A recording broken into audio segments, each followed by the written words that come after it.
Salve, salve povo do YouTube, aqui é KZK8888 com mais um vídeo para vocês. Como prometido, aqui estou fazendo um vídeo sobre Death Note. Para quem não sabe, Death Note é um mangá feito por Takeshi Obata e Tsugumi Ohba.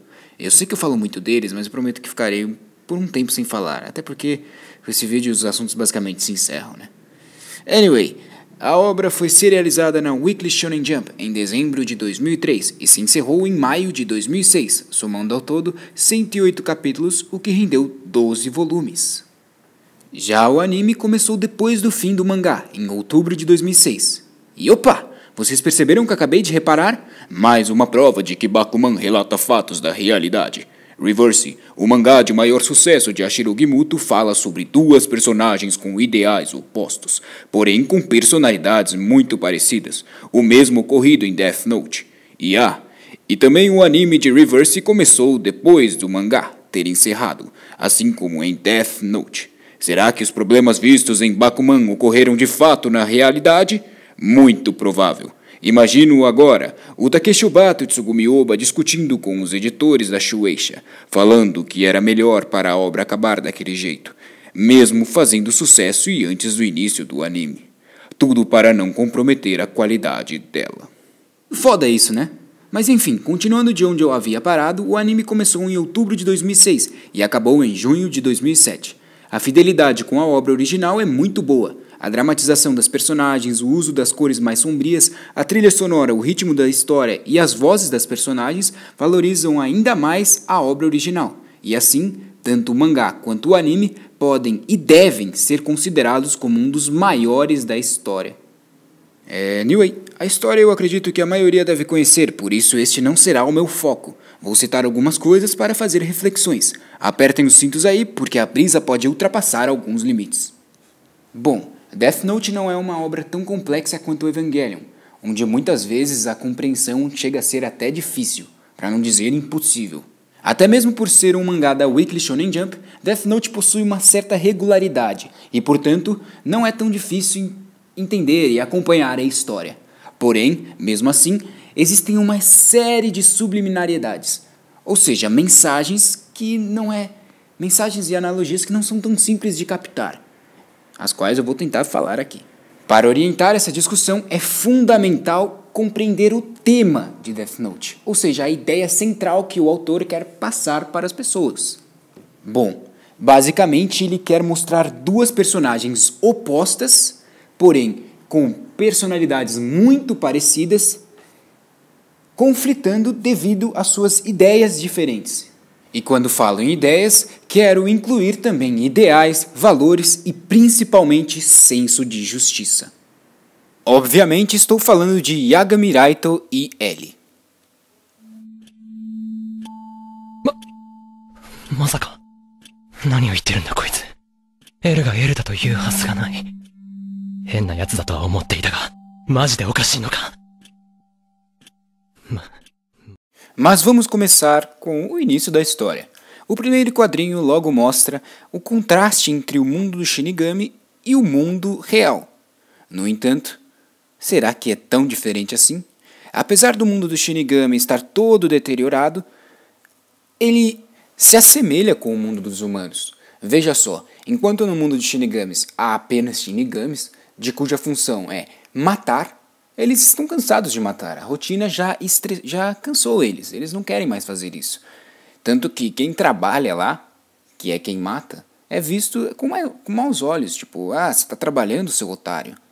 Já no mundo dos humanos, é basicamente a mesma coisa. Eles já mostram uma sala de estudantes, onde está todo mundo cansado, com preguiça. Eles não estão entediados, entendeu?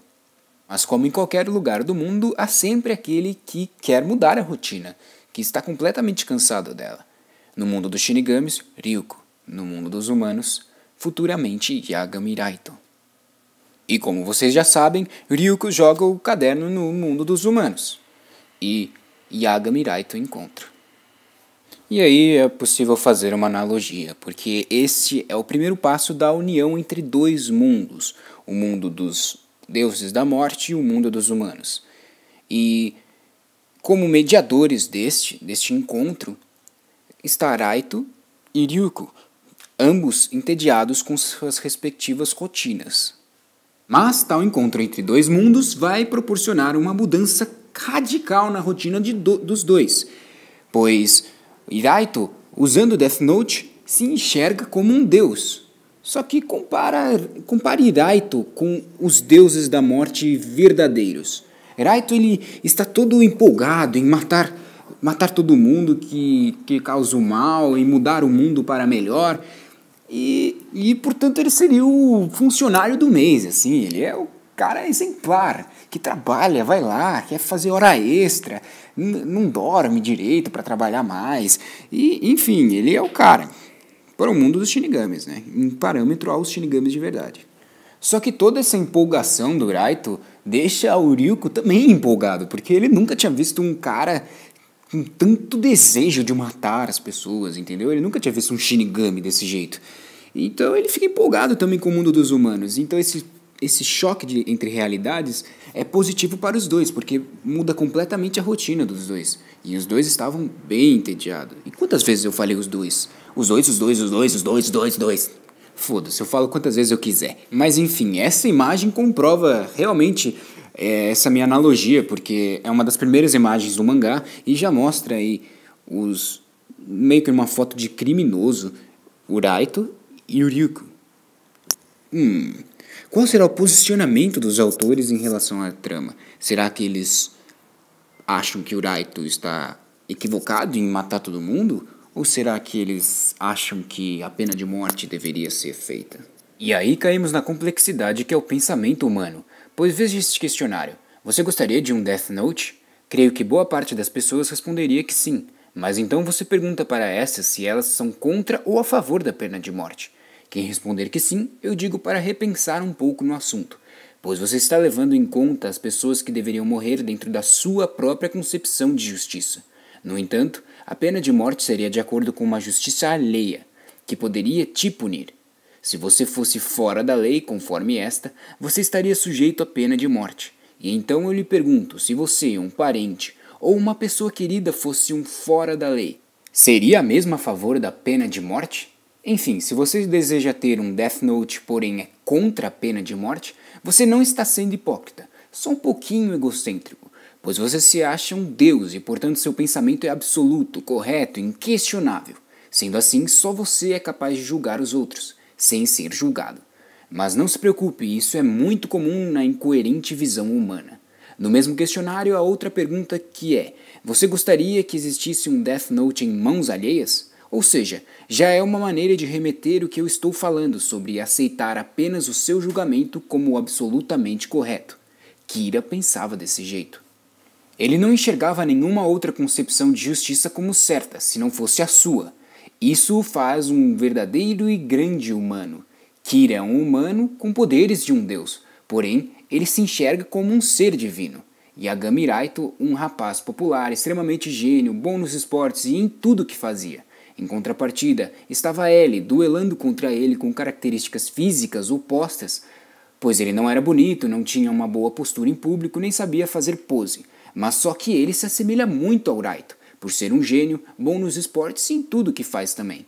Além de ambos serem muito competitivos e odiarem perder. Raito acredita em si como Deus, e se ele é Deus, ele é superior e não pode ser julgado. Já Ellie é ateu. Logo, o deus Kira não existe como justiceiro, mas sim como um assassino comum, que deve ser punido.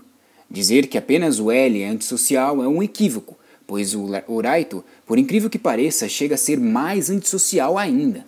Um ser antissocial é alguém que não sabe viver em sociedade. Numa sociedade é necessário que haja uma justiça comum aos cidadãos, visando o bem-estar social. O senso de justiça egocêntrico do Raito, que condena os criminosos à morte com base apenas em sua opinião, é uma atitude extremamente antissocial, mesmo visando a paz mundial e alcançando um relativo sucesso. Sim, apesar de se comunicar bem com as pessoas, não ser tímido nem nada, Yagami Raito é muito antissocial, por não saber lidar democraticamente com os problemas da sociedade. E a paz que ele alcança causa mais medo do que segurança. É uma paz alcançada pelo medo. Foda isso, né? Mas foda-se também, o Kira é muito foda e ponto final. Mas sobre a posição dos autores em relação a qual seria a melhor justiça não é muito clara, mas dá para deduzir uma conclusão. Na disputa direta entre Kira e L, o Kira venceu, pois o L quem foi morto. Só que na continuação da história surgiram seus sucessores, Nier e Melo, que no fim derrotaram Kira. Isso não quer dizer que Nier e Melo são superiores ao L e ao Kira, muito pelo contrário, os dois protagonistas são insuperáveis. Mas o que a morte de Kira no final quer dizer, penso eu, é que sua proposta de alcançar a paz através de um poder absoluto nunca iria se concretizar, pois embora tenha poderes de um deus, ele é um humano, logo, nem ele nem seu senso de justiça são imortais, enquanto o senso de justiça do L, mais democrático, pode ser transmitido e executado por inúmeras gerações seguintes, sendo, portanto, o mais poderoso, segundo os autores. Anyway, eu tenho outras brisas sobre Death Note, mas aí sairia muito da discussão do tema em si. Por exemplo, a brisa da maçã, que eu não vou falar, só se vocês realmente quiserem, daí até eu faço um outro vídeo mais pra frente. Mas eu espero que vocês não fiquem bravos comigo, eu até gostaria de deixar bem claro que não estou promovendo uma discussão entre quem é melhor, Kira, ou L, ou Nier, ou seja lá quem for. Mas é apenas um vídeo para vocês que gostam de Death Note, ou que nunca assistiram ou leram, tentarem entender um pouco mais sobre a discussão que os autores propuseram subliminarmente. Death Note é sem dúvidas uma das maiores obras e mais fodas da vida. É uma das minhas favoritas, como vocês devem ter percebido. Por isso, KZK recomenda assistir e ler mais de 8.000 vezes. Obrigado a todos que assistiram ao vídeo até o final. Se gostou, por favor, compartilhe, dê like, favorite, se inscreva e, por favor, ajude o canal a crescer cada vez mais. Não esqueça também de deixar seu comentário, pois eu sempre gosto de trocar uma ideia com quem assiste meus vídeos. Um grande abraço a todos e agora fiquem com o L correndo!